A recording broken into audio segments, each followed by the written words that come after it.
So how many violent crimes occur in the UK each year? The answer is actually 1.5 million.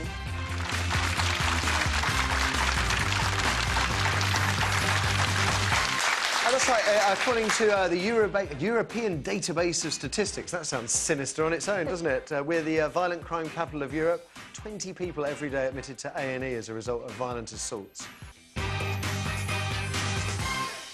First, kill or be killed. Would you send your kids for self-defence classes with this man?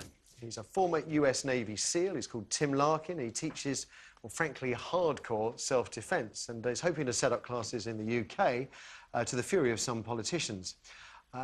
Violence is rarely the answer, he says on his website, but when it is, it's the only answer.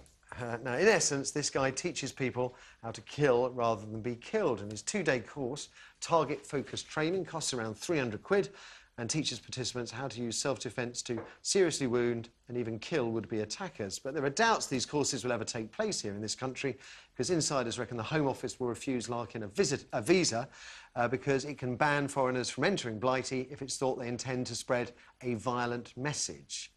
But with violent crime on the rise, 22% up on 2007, 126 people slain on our streets this year so far, maybe Larkin's course is something all law-abiding citizens should sign up for. Richard Whelan, murdered by a man he asked to stop throwing chips at him. Would he still be alive if he'd attended Larkin's course? What about the student Thomas Grant? He was stabbed on a train for looking at someone the wrong way. I was just telling the panel during the break, when I was a kid, early teens, I was having problems with, frankly, a nutter who kept trying to thump me or glass me. And a policeman was assigned to my case, and he said, after 2 meetings, that I should learn self-defence and fight back. I've always been more of a runaway type,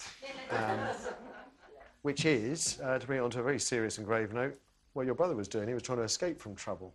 Well, so what do you think about self-defence, kill or be killed? You know, I could take a very biased approach on this. I could say, if Ben had gone to this course, would he still be here today? I don't agree with it, to be honest. Self-defence is one thing, you know, but to learn how to kill someone with your bare hands, that's a different story. We have enough problems with the kids out there carrying weapons, let alone if they don't even need a weapon. They've got that skill with their bare hands. And I would worry if they had too much to drink, if they took offence to somebody for something very small, whether they would then use this skill to attack rather than defend. To attack rather than defend. And I think there's a very fine line, and it could cause a lot more problems than solve them. Well, so I wouldn't go down that route. Leaving Larkin's courses to one side, what is your view on self-defence?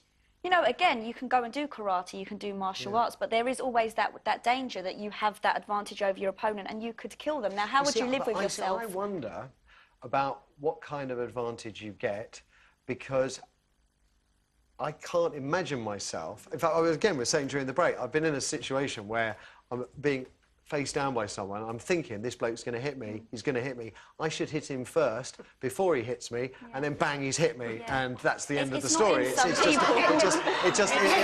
You know, I don't think... I've never had a fight in my life, touch wood. I don't think I could physically hurt someone, even if they was coming for me. It's not in some people, and I think to try and instill that or force that goes against some people. I just think it could be a really dangerous route down there. I mean, obviously, I could wish that if my brother had known this stuff, he'd still be here, but I don't agree with it, to be honest. I think you could get the wrong people learning this. Which is fascinating, because ultimately it's about not being selfish, not putting your own family situation first, but taking the view for the country. And for you know, you've got probably many good people that would only use it for self-defence, but I think you'd have just as many that would learn it and use it whenever they wanted, and that's not a good idea. What about you, Scott? I was just... I got mugged a few years ago, and I'm exactly the same.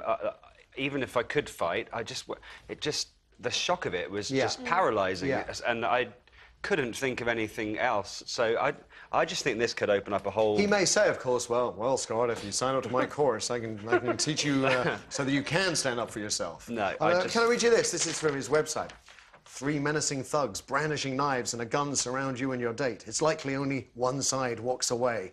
You've now got just 5 seconds to pull out all your self-defence training skills and leave these creeps disabled, disarmed, and maybe even dead. You can't tell he's American. Well, it is a bit, isn't it? Anyway, and that's straight from his website. He's aiming this at little old women in Slough as well, isn't he? So it's not just, all ages. Yeah, all ages are welcome. I mean, I think there's a lot in making yourself not feel and look like a victim. And there was a big campaign about that when I was growing up. About, and he also women... says that on his website, that the knowledge can give you a confidence which can be an edge. Well, it's an awareness, isn't it, really? Because, you know, I think obviously this is aimed at women, but the idea that you would feel slightly stronger walking down the street at night than you would have done if you hadn't. Your kids ever done self-defence? At school they did, yeah. But I think the trouble was that those classes at school, they brought in their tracksuits, they put on their trainers, they flung each other about for a bit. It's quite fun, which is very different from 2 o'clock in the morning on your heels when you're not waiting for someone to leap out of the shadows at you. But on the other hand, I suppose it makes you aware that perhaps you shouldn't have been in that street at 2 o'clock in the morning in those heels. You know, there is a way of... It is still a free country where we have every right to move around wherever we like. Of course, it's only, you know, when you hear about dangerous areas, you think they're only dangerous because we have allowed them to become dangerous areas. I mean, I think maybe he may be making a very big point with a sledgehammer that is actually only a single sentence, which is, we have to stop this somehow. And I'm not sure that his is the right way, because as Brooke says, who's to say that the wrong people aren't signing up for these classes and adding something else to their Very arsenal? quickly, before I take your calls, I just want to run down the panel. Do you think, should he apply for permission to enter this country, that the government should say no? I don't think he should be allowed to do these courses, definitely. OK. Scott? I would say no.